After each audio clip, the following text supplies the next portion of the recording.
அடுத்த கேள்வியை கேட்பதற்கு முன்னால் தங்களிடம் ஒரு வேண்டுகோள். நான் ஏற்கனவே கூறியது போல் பெண்கள் வரிசையிலே நிற்க வேண்டும்.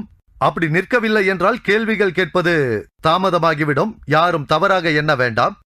பேச்சாளர்களின் பெயரை ஏற்கனவே நாங்கள் மைக்கில் ஒட்டி இருக்கிறோம். சரி, தாய்மார்கள் விரும்பினால் முன்னால் உள்ள மைக்கையே பயன்படுத்திக் கொள்ளட்டும். அரங்கம் நிறைந்து வழிவதால் ஒழுங்குமுறைகளை கடைபிடித்து இப்பொழுது ஒரு கேள்வியை டாக்டர் கேம்பலிடம் கேட்க அனுமதி தருகிறோம். பிறகு ஜாகீர் அவர்களிடம் கேள்வி கேட்க விரும்பும் சகோதரர்கள் இனி பின்னால் உள்ள மைக்கை பயன்படுத்திக் கொள்ளவும். அதேபோல் சகோதரிகள் முன்னால் உள்ள மைக்கை டாக்டர் வில்லியம் கேம்பலுக்கும் பின்னால் இருக்கும் மைக்கு டாக்டர் ஜாகீருக்கும். அங்கு இருப்பவர்கள் ஜாகீரிடம் கேள்வி கேட்கத்தானே? சரி, இங்கு நிற்பவர்கள் கேம்பலிடம் கேள்வி கேட்கத்தானே? சரி, நாங்கள் ஏற்பாடு செய்திருந்த ஒழுங்குமுறையை நீங்கள் மாற்றி அமைத்து விட்டீர்கள். பரவாயில்லை, உங்களை நாங்கள் கண்ணியப்படுத்துகிறோம். தயவு செய்து ஒத்துழையுங்கள். அடுத்த கேள்வி டாக்டர் கேம்பலுக்குரியது. இந்த மைக்கில் இருந்து. நன்றி. சொல்லுங்கள் சகோதரரே. அஸ்ஸலாமு அலைக்கும். அல்ஹம்துலில்லா, அல்லாவுக்கே அனைத்து புகழும். மனித இனம் அனைத்துக்குமான ஒரே இறைவனுக்கே புகழ் அனைத்தும். ஒரு அறிவுபூர்வமான உரையாடல். மனித இனம் சம்பந்தப்பட்ட அனைத்து மனிதனுக்குரிய ஒரு மகத்தான தலைப்பில் ஒரு அருமையான விவாதம் இங்கு நடைபெற்றிருக்கிறது. அதை கேட்பதற்காகவே நாம் அனைவரும் இங்கு குழுமி இருக்கின்றோம். சரி, பிஸ்மில்லா. சரி, பிஸ்மில்லா. அல்லாவின் பெயரால். இதுதான் கேள்வி. இன்று இரவு நாம் பயன்பெறுவதற்காகவே கூடியிருக்கின்றோம். ஆகவே நான் டாக்டர் கேம்பல் மற்றும் அவருடைய கிறிஸ்தவ நண்பர்களை நான் ஒன்று கேட்க விரும்புகின்றேன். இந்த இரவு உங்கள் இதயங்களில் ஏதேனும் மாற்றத்தை உண்டு பண்ணியிருக்கிறதா? அல்லது சிறு ஒளியாவது உங்களுக்கு தென்பட்டு அதன் விளைவாக இஸ்லாத்தை தெரிந்து கொள்ள ஆர்வமாய் இருக்கிறீர்களா? தேங்க்யூ. நன்றி. அதாவது கடைசி கேள்வியே உங்களுக்கு பதிலாக இருக்கும் என நான் நினைக்கிறேன்.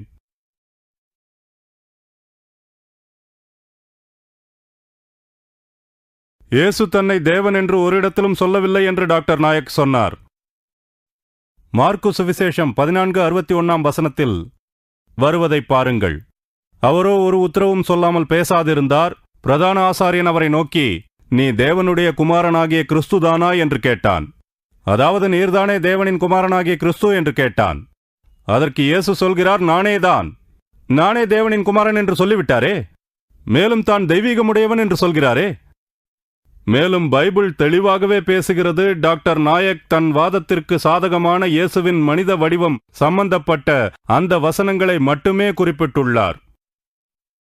ஆனால் வேறு வசனங்களும் உண்டு. இதோ இயேசு சொல்கிறார், நானும் பிதாவும் ஒன்றே. மேலும் பாருங்கள், ஆரம்பத்தில் வார்த்தை இருந்தது, வார்த்தை தேவனிடமிருந்தது, வார்த்தையே தேவனாக இருந்தது. அதோடு தேவனே மாமிசமாகி நம் மத்தியில் வாழ்ந்தார். இயேசுவின் ஞான ஸ்நானத்தில் பிதா பேசுகிறார், இதுவே என்னுடைய பாசத்திற்குரிய குமாரன். இயேசு அங்கே இருந்தார். பரிசுத்த ஆவி இறங்கியது. பிதா, சுதன், பரிசுத்த ஆவி, இவற்றையெல்லாம் நம்மால் மறக்கவே முடியாது. அது மட்டுமல்லாமல் இப்போது என்னுடைய நண்பர் இந்த கேள்வியை என்னிடத்தில் கேட்டார். நாம் நிறைய விஷயங்களை கற்றுக்கொண்டிருக்கிறோம். நிறைய விஷயங்களை இன்னும் கற்றுக்கொள்ள நான் ஆசைப்படுகிறேன். ஆனால் நான் இன்னும் என்ன நினைக்கிறேன் என்றால், முகம்மது வருவதற்கு 600 ஆண்டுகளுக்கு முன்னரே வந்துவிட்ட 500 சாட்சிகள் இயேசு மரித்த பிறகு உயிர்த்தெழுந்ததை கண்டார்களே, அந்த சாட்சிகளே எனக்கு போதுமானது. நன்றி. பின்புறம் கேளுங்கள் சகோதரி. திருக்குரானின் பிரபஞ்சங்களை பற்றிய கருத்துக்களை போலியான வாதங்களை கொண்டு ஐயத்திற்கு உள்ளாக்க டாக்டர் கேம்பல் முயன்றார். நீங்கள் அவருடைய குற்றச்சாட்டுகளுக்கு சரியான பதிலடி தந்தீர்கள். எனினும் பூமியின் வடிவம் பற்றிய பைபிளின் கருத்து பற்றியும் அதை ஒட்டிய இதர விஷயங்களை பற்றியும் நீங்கள் குறிப்பிடவில்லை. சகோதரி, பூமியின் வடிவத்தை பற்றி பைபிள் என்ன சொல்கிறதென்று நான் பேசவில்லை என்றார். அதற்கு நேரமின்மையே காரணம். ஒரு 100 விஷயங்களை என்னால் சுட்டிக்காட்ட முடியும், ஆனால் நேரமில்லை. எனினும் சகோதரியின் இந்த கேள்விக்கு நான் பதிலளிக்கிறேன். இந்த விஷயத்தில் பைபிள் சொல்வதை மத்தேயு சுவிசேஷம் அதிகாரம் 4:8 அது சொல்கிறது. தூண்டுதல் சம்பந்தமாக டாக்டர் வில்லியம் கேம்பல் காட்டிய அதே வசனம்தான். மறுபடியும் பிசாசு அவரை மிகவும் உயர்ந்த மலைமேல் கொண்டு போய் உலகத்தின் சகல ராஜ்யங்களையும் அவைகளின் மகிமையையும் அவருக்கு காண்பித்து, மேலும் லூக்கா சுவிசேஷம் 4:5 பின்பு பிசாசு அவரை உயர்ந்த மலையின் மேல் கொண்டு போய் உலகத்தின் சகல ராஜ்யங்களையும் ஒரு நிமிஷத்திலே அவருக்கு காண்பித்தது.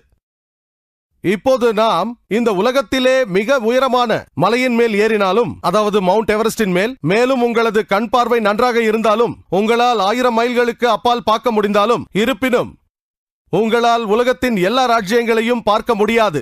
ஏனென்றால் உலகம் உருண்டை என்பது இன்று நமக்கு தெரிய வந்துள்ளது. உலகத்தின் மறுபக்கத்தில் இருக்கும் ராஜ்யத்தை பார்க்க முடியாது. உலகம் தட்டையாக இருந்திருந்தால் பார்த்திருக்கலாம். பைபிளை பொறுத்தவரை பூமி தட்டை என்று சொல்கிறது. இந்த விளக்கத்தை மேலும் தானியேல் புத்தகத்தில் 4ஆம் அதிகாரம் 10 மற்றும் 11ஆம் வசனத்தில் பார்க்கலாம். அது சொல்கிறது, ஒரு கனவில் ஒரு விருட்சமானது வானங்கள் வரை உயர்ந்தது. அது வானத்தை தாண்டி வளர்ந்த போது இந்த உலகத்தின் எல்லா மூலைகளிலும் உள்ளவர்கள் பார்க்கும் அளவுக்கு உயர்ந்து விட்டதாம்.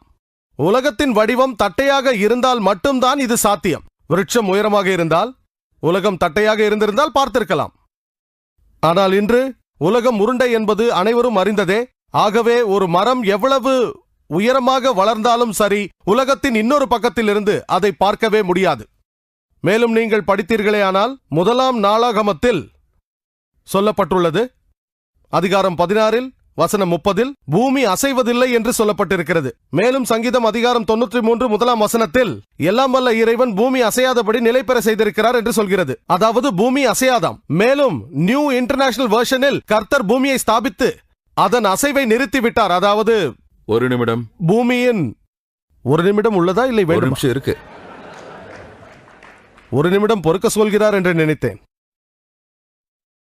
தனது பேச்சில் டாக்டர் வில்லியம் கேம்பல் இயேசு கிறிஸ்து பைபிளில் பல இடங்களில் தானே தேவன் என்று சொன்னதாக சொல்லியிருக்கிறார். பிரதான மதங்களில் கடவுள் கோட்பாடு என்ற என்னுடைய வீடியோ கேசட்டை பாருங்கள். இது சம்பந்தமான எல்லா மேற்கோள்களும் பதில்களும் அதில் உள்ளது. இப்போதைக்கு அவர் வைத்த வாதங்களுக்கு மட்டும் பதில் சொல்கிறேன். நானும் என் பிதாவும் ஒன்றே, யோவான் 10ஆம் அதிகாரம் 30ஆம் வசனத்திலும், ஆரம்பத்தில் வார்த்தை இருந்தது, யோவான் 1ஆம் அதிகாரம் 1ஆம் வசனத்திலும், வசனங்களை ஆராய்ந்து பார்த்தால் இயேசு கிறிஸ்து தான் தேவன் என்று ஒருபோதும் சொல்லவில்லை என்பது தெரிய வரும். வெளியில் இருக்கும் எனது வீடியோ கேசட்டை வாங்கி பாருங்கள். பிரதான மதங்களில் கடவுள் கோட்பாடு, மேலும் இஸ்லாம் மற்றும் கிறிஸ்தவ மதத்தின் ஒற்றுமைகள். அதில் இயேசு கிறிஸ்து ஒருபோதும் தான் தேவன் என்று சொல்லவில்லை என்று தெரியும். நேரம் முடிந்தது. நன்றி. அடுத்த கேள்வி சகோதரிகளிடமிருந்து டாக்டர் வில்லியம்